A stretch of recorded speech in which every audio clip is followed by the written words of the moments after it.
I'm Stephen Weathers, and I'm curious to find out how successful people do business in China.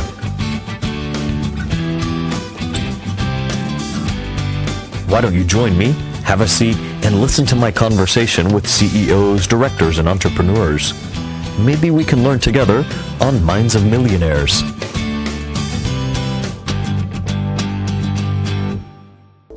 A huge wave of zombies is approaching. In this episode of Minds of Millionaires, we will bring you to where plants sprout and zombies spawn. This is Liu, General Manager of PopCap Greater China. From Bejeweled, the company's first success, to the new hit, Plants vs. Zombies, PopCap's games are popping up on mobile devices all around you. Gaming is no longer just a hobby. It is a serious business worth billions. How do gaming companies like PopCap make big money with small games? Stay tuned.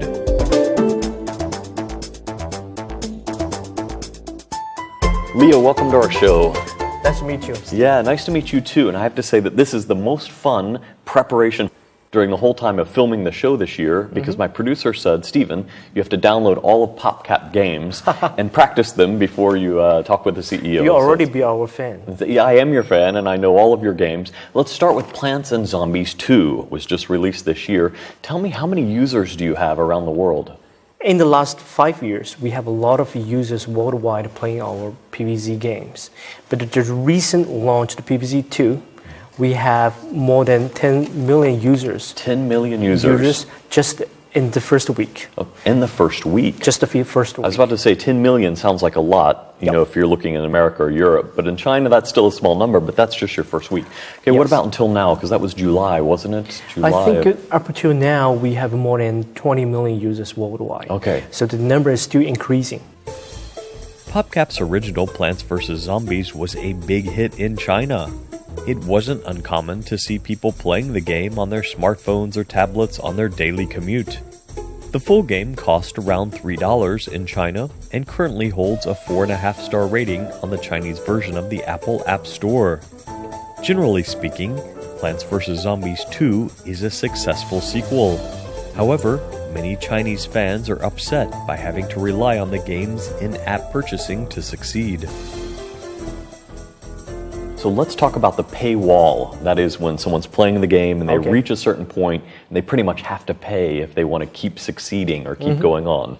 Many users like myself delete it. Say, okay, I'm not going to pay, so I'm going to delete the game. That's common. I understand for Plants vs. Zombies 2, the paywall is different in the English version of the game abroad and the Chinese version. Why is that? The market is very different. In China, everything in the game industry is about online. But in the Western market, there is console, there is single-play game. The environment is totally different. And the Chinese people intended to buy different items inside the game. They prefer to buy the items which can make them stronger than to buy the content itself. So you're saying the Chinese market then is used to spending small amounts of money? Microtransaction. Okay. The free-to-play IAP in-game purchasing, this is something Chinese user I get used to. You just ask it about, there is a difference between the English version and the Chinese version. That's true. The first reason is because the market is different. Chinese people, English people, they don't play the game in the same way. And also, Chinese people sometimes spend more time in a game. So that means if we provided the same content, the Chinese gamer will consume it much faster than the rest of the world. So the game actually we launched in the China market.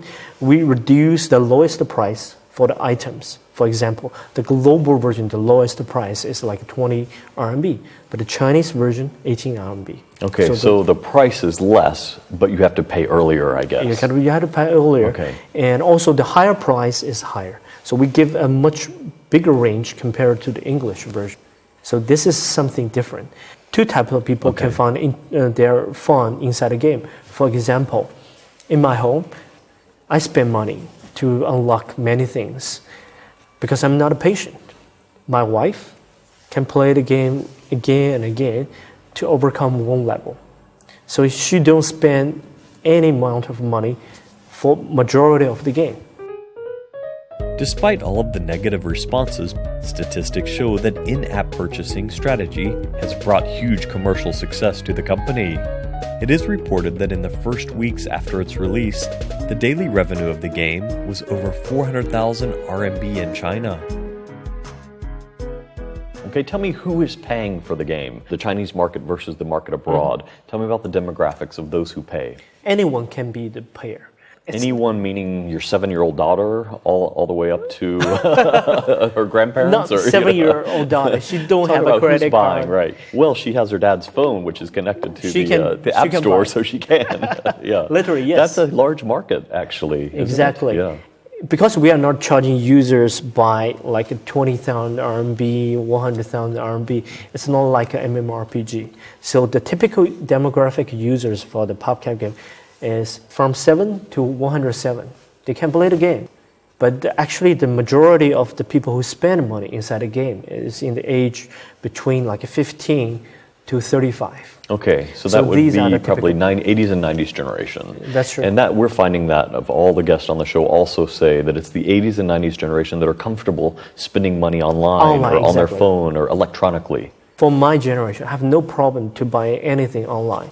So just recently I see the Double 11, the big promotion in China, people buy diamonds for 20 million RMB.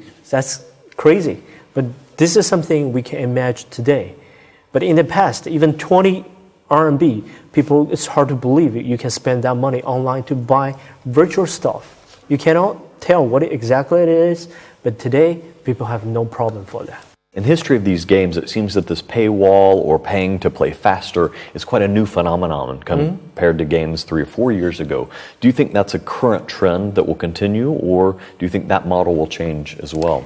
So in the past, there is no freemium model. It's all premium. You spend money first. Buy the game, basically. And buy the game. Yes, yeah.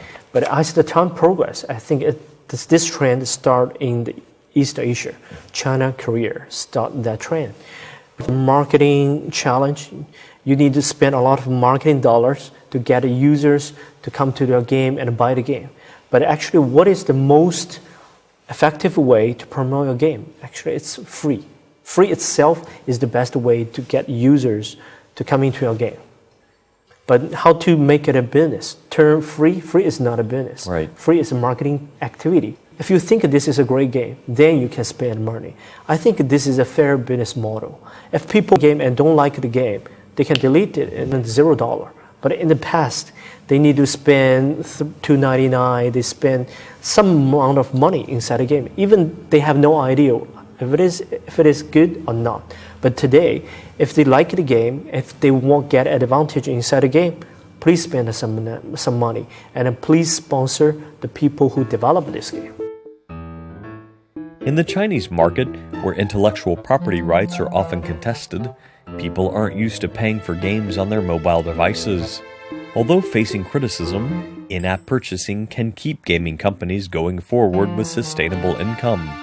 Just like the ringtone business for the music industry, in-app purchasing gives a second life to the mobile gaming business. Tell me about the new users. Where are they coming from? Are they hearing about it online and social media, or are they just searching for it in the App Store? We use social media, online advertising, and outdoor media to reach to our users. But I think social media is the best way to approach users. The reason is very simple. Word of mouth.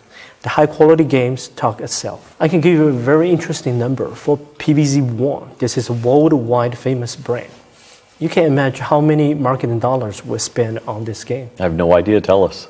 $45,000 US. Okay, $45,000 US to market the first game. 45,000. It's a very small amount of money. Yes. Regarding such a big brand, but we use word of mouth, the high quality of the game to acquire users. Yes. What about the second one now? Are you using about the same marketing budget, or are you relying on the popularity of the first one?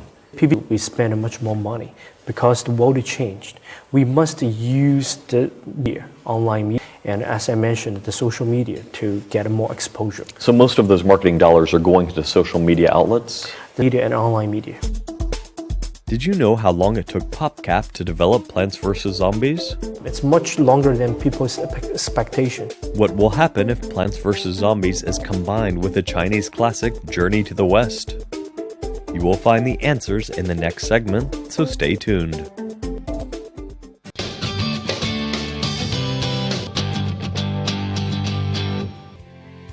This is John Vechey.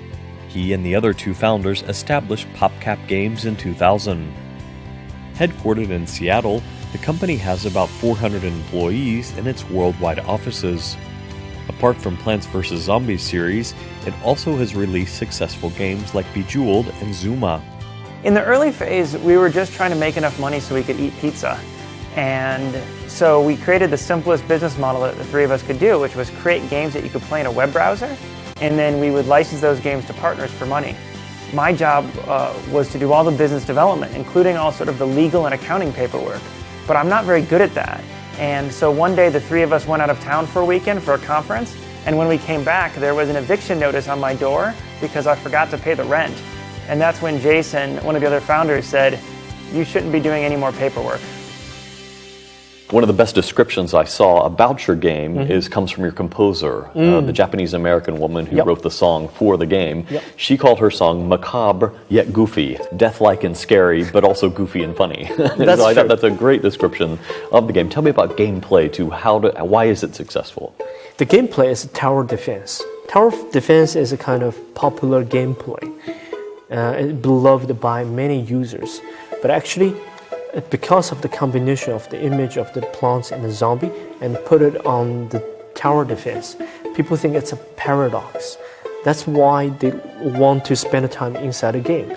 Game is like art. It's not cold technology. It's not like how fast this game can run. But when you play the game, you feel you are respected as a gamer. The people who develop this game for me. When you have this kind of a feeling, this is a successful game. Think of Plants vs. Zombie. When you heard this name, it's a stupid idea. It's a stupid idea. Why they fight each other? Right. Plants vs. Zombie. They are not supposed to be anime. They're not supposed to be meet in the real world. Right. So this paradox established the first image of curiosity. People, let me take a look at it. Find out why. Why? And when you exactly spend the time in the game, actually, the fun part is first the image. The zombie in this game is not horrible. It's not terrifying. It's cute. It looks a little bit stupid. That's the purpose of the design. It's not like a traditional zombie attacking you, the Chinese zombie, hip, hip, hip all the time. It's not that way. The zombies in the Plants vs. Zombie is kind of a friend. It's just sometimes a stupid friend. Interesting. But in the same time, all the plants with its characters. The walnut looks cool, never smile, and the sunflower smiling all the time, bring energy to everyone. This kind of image is loved not only to the users, but also to the higher generation who don't play the game, but they like watching the game. And the young people who actually not playing the game, but they can watch the books. Leo mentioned books about Plants vs. Zombies. Actually, apart from the in-app purchases, franchise merchandise is also an important income source for gaming companies like PopCap. First, please let me introduce this cool cup, which is from our merchandise team, extended from the game, but to their real life. If people don't like zombie head, we also provide our users with plants cups. We have a whole set of Plants vs. Zombies cups in the market. What about merchandising? I understand that you're also partnering with Mettersborn to create your line, and that was quite late in the game, so to speak. So here is our merchandise. Okay, great. We did a lot in China and worldwide. It's a very successful business. So merchandise to us is not only the business, but also the marketing. And actually, that was one of the first places I ever saw Plants vs. Zombies, is the little stuffed toys. Really? I was at a Christmas party a few years ago, and that was one of the gifts that kept popping up. I said, what is that? It's kind of ugly, the zombie head. And it is ugly, it's a zombie. And that's when I heard about the game. So it wasn't online when I first heard about it, but it was through your merchandise. Welcome to the PopCap merchandise area. We have more than 100 SKUs of PVZ merchandise stuff in China, including plush toy, mascot, clothes, shows, t-shirt, a lot of things. In the last 2 years, 2 million units of clothes has been sold in China. 12 million of books has been sold in China as well. Merchandise to us is a serious business. When people love our game or just love the characters, they buy the merchandise. And the way we do merchandise is we do not produce merchandise by ourselves. We work with professional partners, Midas Bongwei, CCPPG, who is the experts in every categories. We are a game expert, but we cannot make t-shirt, we cannot Right, you produce... must outsource that or rely on partners, I'm Yep. sure. How did you choose those partners then when you went in? Because Mattersporn is a Chinese brand. Yes. So we have two criteria. First, they must love Plants vs. Zombies. Okay. So they have the kind of emotion power. They meaning who? They meaning the decision makers of the brands, or The team actually working on this project. Usually they got support from their CEO and general manager, but actually the way we look at the business is we must have people who align with the brand quality and also be passionate about doing this business. It's not a typical business, routine work on assembly line. We don't like this kind of mechanism. if you worked with a lot of manufacturers, that happens with other CEOs I've interviewed, is Yep. they say they might work with a great manufacturer, but they find out that a lot of their products are being sold in other channels that they didn't know about. Yep. So you got to It's protect gray, your or you can trademark. call it it's black market. Right, So it's right. very common in China. And also, because people is such interest in this brand, people have this kind of discipline to follow the rule, follow the contract. This is very important. According to new research, the global game industry will reach a potential total valuation of $83 billion by 2016. It also suggests that online and mobile gaming could have a revenue share of $48 billion in 2016, 55% of the entire gaming industry.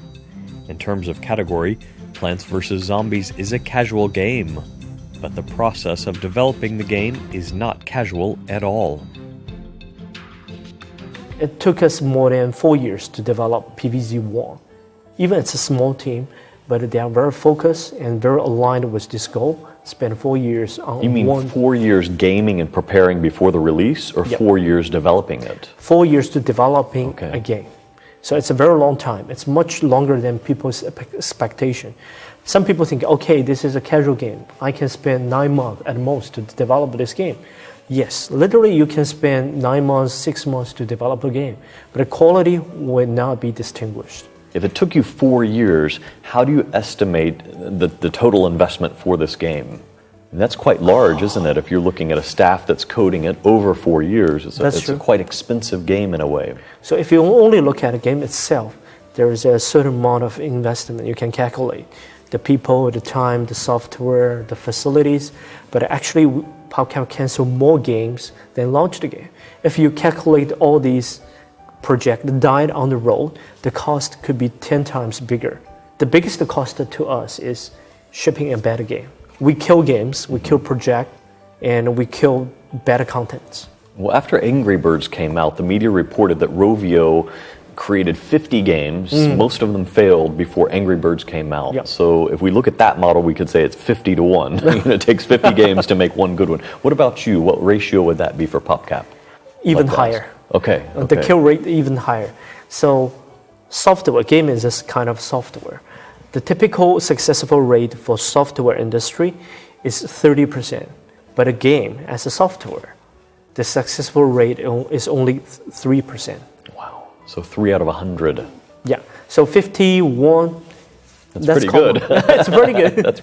Angry Birds is doing that well. Also, localization. When I was playing Angry Birds Season, I noticed that they had a mooncake version, a mooncake scenario, and I thought, wow, they have a Chinese market. And people in China are playing enough to create that scenario. So tell me about localization. Plants vs. Zombies, Great Wall. Tell me about that. Okay, so we use culturalization instead of localization. Localization is kind of translation. The original PVZ 1, the game happened in the backyard of Dave's house. But actually, in the PVZ Great Wall version, the game happened on the Great Wall of China. So this is very different. Chinese people are more familiar with the Great Wall than... It's different in terms of setting, but I guess not so different in terms of the gameplay. The gameplay we also changed. There is a new Chinese zombie inside the game. And also in the future, we will have a Chinese map for PVZ2. That's totally new things compared to the English version. Another distinguished difference between the English version and the Chinese version is English version, we are focusing on iOS.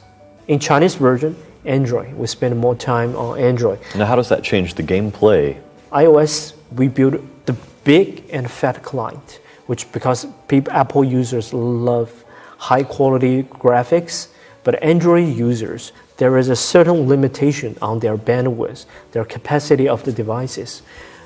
In order to entertain our users, make sure they are satisfied to download the game and play the game and also enjoy as the time progresses, we need to make sure the build size can reach to the user's devices because many Chinese people are using data package.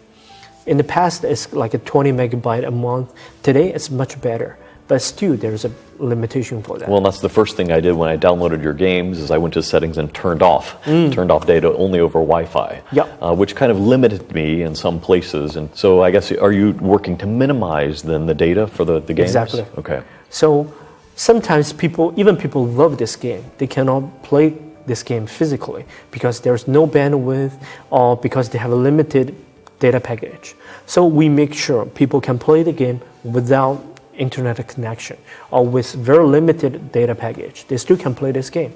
This is the quality to the people who have this kind of limitation. It's very popular in China. We cannot just like a standalone say 200 megabyte client game is much better than 30 megabyte. Yes, that's true if there is no condition.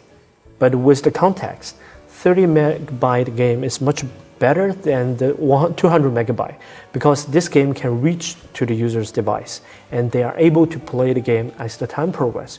But 200 megabyte game, they cannot download, they can't play. So that's why there's data package downloads throughout the game. Plants vs. Zombies 2, I noticed after one level it said now downloading data package. So I guess if I didn't reach that level, I you don't need to download the whole things. Yeah. If you don't like the game, you don't need to download the whole game. You just download 50 megabyte. It's also help users to control their investment. We think time to the user is also investment. Even people download the game for free, but I don't want to frustrate people because they download the game, right? The time they spend in it. This is Duncan, executive game designer for PopCap Games China. You know, the first thing I noticed actually when I came here is this isn't really an important difference, but just something that's interesting is in China, people take naps, after lunchtime or during lunchtime. In America, we don't do this. So my first few weeks in the office, I would always see people napping, and I would take out my phone and take pictures of them because I thought it was funny. But they're not being lazy. That's just an example of a cultural difference here. As a veteran in the gaming business, he knows how to amaze gamers. Last year, we sold almost 10 million of these books with CCPPG as a partner. So the book itself just appears to be a normal book, and you can buy these in the store now for PVZ2. But if you get the app that we're working on, we project some kind of 3D particle systems onto the book. They get the pages like this to have the guy playing the piano and all the dust kicking up here. Then you look over here on the screen, and if they have the application for this, then they can look at it with their iPad or with an Android device, and they can see these kinds of special effects. Let's go back to the gaming now and the functionality of programming games. Some are easy, some are difficult. Overall, the majority of the game is designed on a lineage curve so that the beginner will not face too much frustration at the beginning. But as the progress, their capability increase, but the difficulty of the game also increase. So this is the balance between the user capability and the game design. How do you measure that? We have data. We collect the data. So we just calculate the pass rate of the game. If the failure rate is too high, we reduce the difficulty of the game. or give users some other tools so that they can overcome the one difficult level. The art of the game is balance between the success and the failure. If the game is always success, win all the time, that's not a fun game. But it is fail all the time, that's also not a fun game. We need to find a balance between keeping that balance. And is that always tweaking? Are you always testing that and crunching the data as it comes in? Even the game after launch, we still tweak the game little by little, or we change. Sometimes we fundamentally change the game. Tell me about the beta testers. Are they all gamers? Not necessary. Our users not only restricted to the gamers. Sometimes we invite our friends. They never play this game, or they might not even be a gamer. We need a different user demographic, give us different data to demonstrate what exactly this game means to every user. Now, I've read that most of these alpha and beta testers are free because they love it. I mean, that's their hobby. Yep. But you also pay some as well? Not necessary. As I mentioned, if we pay users to do that, it will influence the result. Yeah, we want it to happen naturally. Now, how do people sign up to be beta testers? I'm sure the audience is wondering, well, how can I play? Yeah. So sometimes we use our social media to expose this kind of needs, but also we use our internal channel, their friends, word of mouth, and we have a fan club on Baidu or on Sina and on Tencent to send out information to our users. Well, and I noticed too, even your website, going to PopCap's website, you have to choose your date of birth and country. So you're already aggregating data of who's coming. And exactly. Of course, anyone can put any date they want. But that will help influence, you learning more about your customer and how to create a unique experience for them. Yes. Actually, what we care more is not only the user's real statistics, but also actually the game behavior. We care how much time they spend inside a game rather than what is their age, where do they actually located. What will Leo do if PopCap's office is understaffed? Meet the zombie workers in the next segment.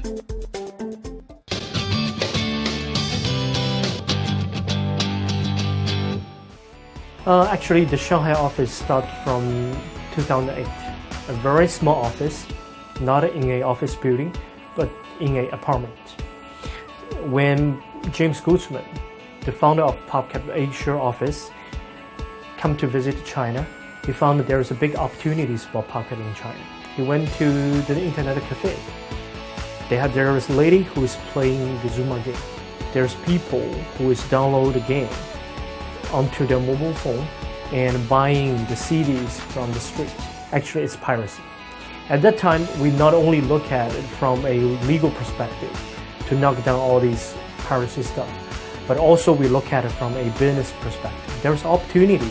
So piracy means opportunity. Leo, I understand that PopCap entered China in 2008. Why did they choose this other than the great large market?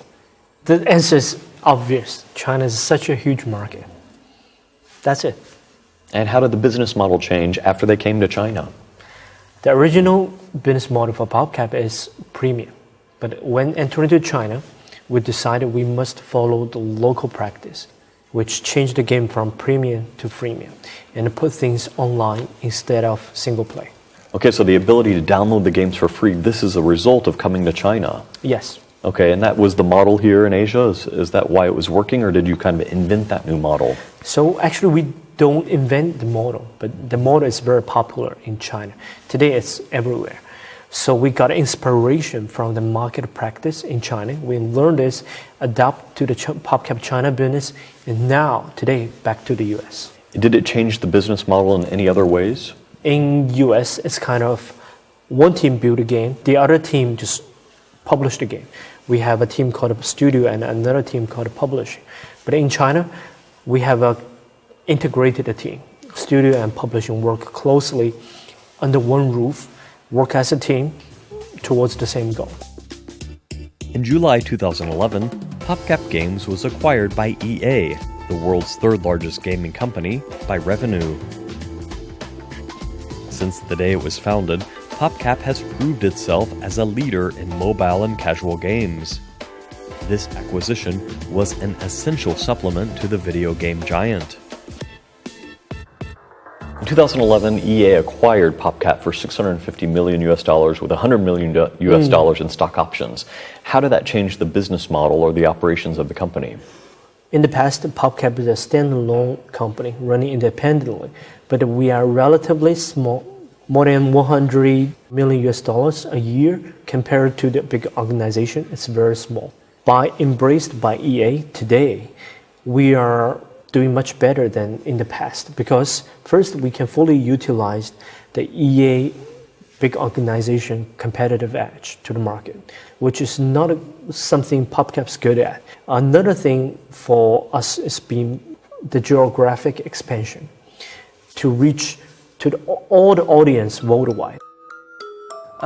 We were acquired by Electronic Arts 2 years ago, and it's funny because a lot of people ask questions about how many changes EA has made us do. But in reality, EA has done a very good job of supporting PopCap be PopCap and has made very few changes to us. The main purpose of my trip this time is that EA has a new CEO, Andrew Wilson, and he's coming to visit the China office to see all the great things they're doing.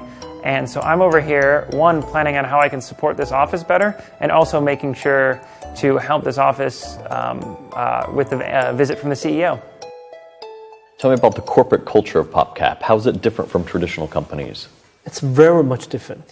If you come to PopCap Seattle office, the very first person, it's not a person, the very first character you encounter is a dog named Nani, who is the dog of our CEO, Dave Roberts. She was the chief security officer. It's a real dog. It's not like a little electronic robot. No, it's a real dog. She will bark at you if you are not, if you're a new guy. Yeah. So this is something amazing in the PopCap. This is PopCap's office in Shanghai. One special room will definitely make employees scream. And I mean literally scream. My name is Vechey. We have a very cool place in PopCap Shanghai office, which is a free massage room. We provide the service to our staff. As game developers, many of our staff have problems with their neck, their shoulder, because they keep working for a very long time every day. So we provide this service to make sure they stay in good health. Now tell me about your job specifically. How closely do you work with the American team, or how can you make decisions for the Asian market that may be different from what they're doing abroad? So this is the best part. I enjoy my work in PopCap. When I on job in PopCap 4 years ago, I've been empowered to say, you have the right to ask for forgiveness, not for permission. You can screw up something if your willingness is good. So the company encourage the entrepreneurship. This is quite a big investment, though, for them, isn't it? To create an office in Shanghai. That's true. And it's been open for a number of years now, since 2008. Yes. At what point can this office become profitable for the company, or how do you measure that? We become profitable after 3 years. Okay. So we just turned profit in end of 2011. It's not a very long time. So in the first 3 years, we continue to lose money in China market. Even we built a great team, but the overall business is not that turns out into revenue perspective. But the team are able to achieve big business success. I would imagine most of your employees are probably post-90s or 80s generation. Mm-hmm. Some of the guests on the show have said that the 70s generation is inspired by learning new things or doing new things. For instance, if the boss says, I want you to learn C++, the 70s generation said, great, give me tools, give me training, I'd love to learn something new.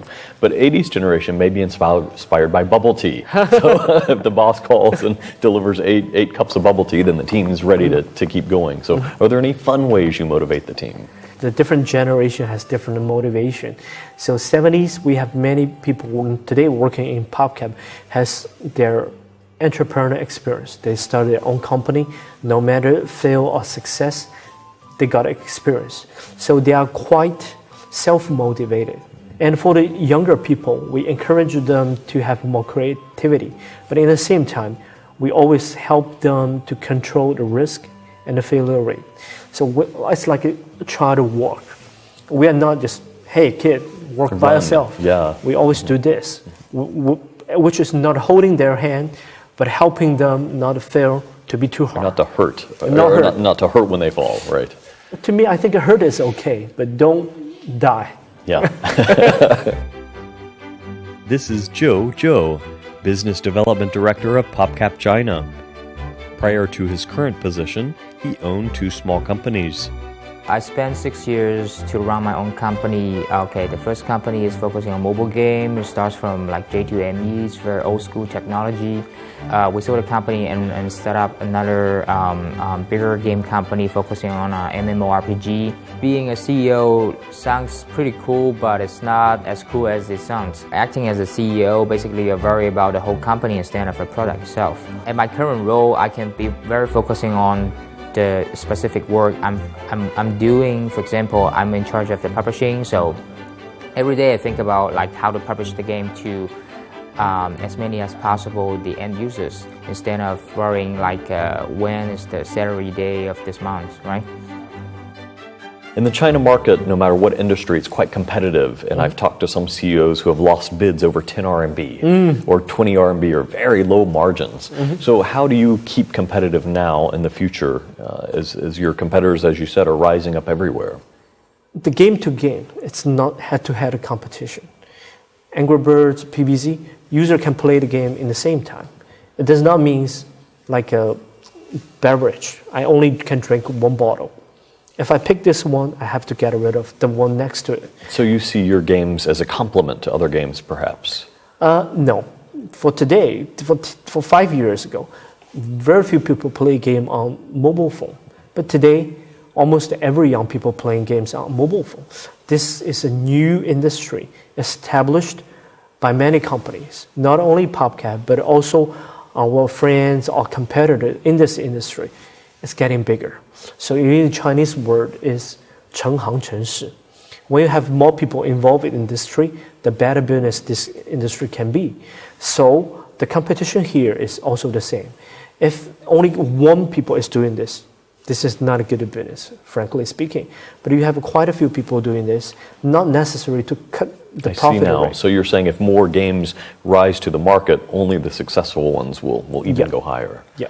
Okay. And we can keep our profit capability, and also it's good for the retention. People working for a profitable game company is always feel better than a company losing money. And also the service level, the quality of the game will be also better in a profitable company than a company losing money. In PopCap, we are always facing lack of resources, but we have a very secret solution. Hey Duncan, do you mind showing our cool stuff? Oh, sure.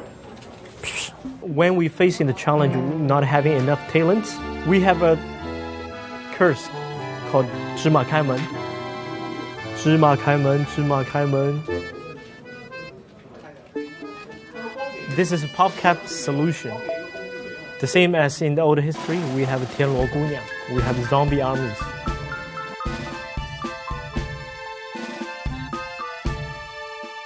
A lot of other games popped up after Bejeweled came out and experienced success, even exchanging jewels into something else. Exactly, right. I mean, if they're going to copy it, they should at least change what they're switching. So how do you protect your games from that?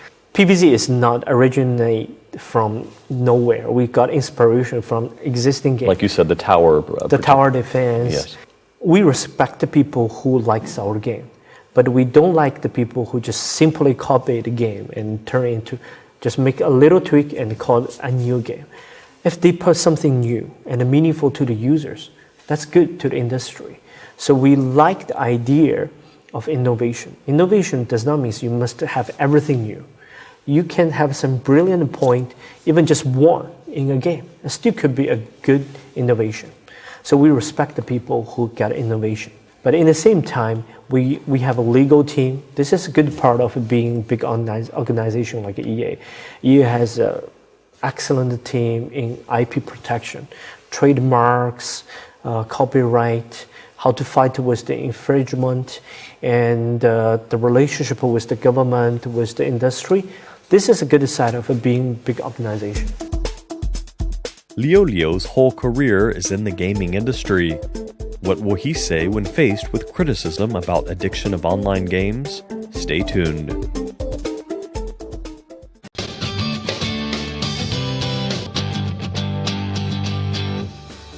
With an MBA from the University of Hong Kong, Liu's whole career has been in the gaming industry. Prior to PopCap China, he worked in The Nine for several years. The Nine is a Shanghai-based online game operator which operated and distributed World of Warcraft in China from 2005 to 2009. Let me talk about your own experience in the workplace, Liu. Tell me, how did your past experience prepare you for what you're doing now? All my career is in game industry. 10 years and a half in Denai doing nothing but games. Where were you working then? I have many different jobs in Denai, from sales marketing, BD, and investor management. I have many interesting different departments. Yes. So you started to understand the gaming industry from different angles. Yes, exactly. When I spent time in Denai, we launched the most successful Western game in China market, which is the World of Warcraft, which is a very big. Were you a fan of that before? Were you playing it on your own? I play on my own. I'm a fan of World of Warcraft. The time why I decided to leave is because I'm no more a MMORPG game. Really? Yeah. So you lost interest in... I lost interest in the hardcore game. So because as the And why time, was that? Why did you transition away from that game? it's like a changing of the appetite. I like Sichuan food in the past, but today I like Cantonese food. It's just the changing of the appetite. So if I'm no more a fan of a game, I don't see any competitive edge from my inside. That's fascinating, because I've heard that the changing of the physical appetite is the tongue rebuilds the taste buds every 7 years. So every 7 years we find that we like something that we didn't like 7 years ago. But what about the gaming industry? Is there the 7 year, hopefully To me, it's longer for you? longer. 10 years and a half. It's not seven years. 7年之痒. It's just different. But actually the Wait a result second, is... you said your daughter's 7 years old Yeah. too. So did you transition away when you had children? Maybe she changed my appetite at the time. For games, now shorter, quicker games rather than 3-hour games or 2-hour I became games. a casual game. I don't spend like 3 hours in front of the computer, mouse, keyboard, but I spend time on my phone. At that time, it's still a Android G3, which is today it's not a great phone, but at that time it's a great phone. But I think, okay, that's an interesting new devices, and the social game at that time is catching up. Yeah, social game and technology has changed since then as well. And as you said, you must keep ahead of that or keep with that as new devices are coming out. Yep. Nowadays, many gaming companies program a fatigue system in their games, meaning gamers will be locked out of a game for some time if they play for too long. However, addiction to games is still something that parents are worried about. 3-year-olds can learn to play the game, but how many parents allow their 3-year-old children to play games for a long time? Tell me about the criticism in the market. The media often plays about how parents don't want their younger generation to spend too much time in front of technology. So what is your opinion on this? So you have a clear definition on too long time. If within a certain amount of time, I think it's okay.